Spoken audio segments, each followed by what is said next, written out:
आझाद मैदानात दाखल। कोण म्हणतोय देत नाही, घेतल्याशिवाय राहणार नाही, अशा घोषणाने परिसर दणाणून सोडला। उमेद कर्मचारी एकजुटीचा विजय असो। कर्मचारी व केडर समूह संशोधन व्यक्ती यांना शासकीय दर्जा मिळालाच पाहिजे।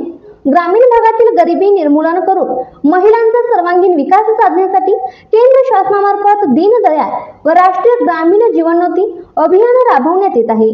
या योजनेची राज्यात अंमलबजावणी करण्यासाठी ग्रामविकास विभाग अंतर्गत महाराष्ट्र राज्य ग्रामीण जीवन उन्नती अभियानाची स्थापना महाराष्ट्र शासनाने केली। ग्रामीण जीवन उन्नती अभियानांतर्गत सन 2011 पासून राज्यात 80 लाख कुटुंबांसोबत थेट गरीब निर्मूलनाचे काम उमेद करत आहे।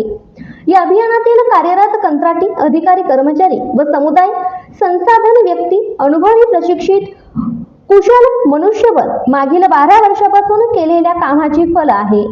या अभियानामार्फत चांगली कामे होत असल्यामुळे भविष्यात चांगले काम होण्यासाठी उमेद महिला कर्मचारी कल्याणकारी मंडळाच्या वतीने मुंबई येथे आझाद मैदानावर आपल्या मागण्या मान्य व्हाव्यात म्हणून महामोर्चा 10 तारखेपासून चालू करण्यात आला।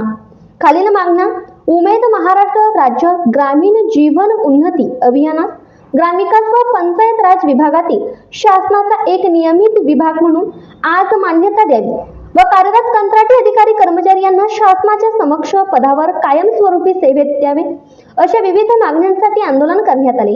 या आंदोलनासाठी सांगली जिल्ह्यातील मिरज तालुक्यातील महिला केडर कर्मचारी मोठ्या संख्येने उपस्थित होते।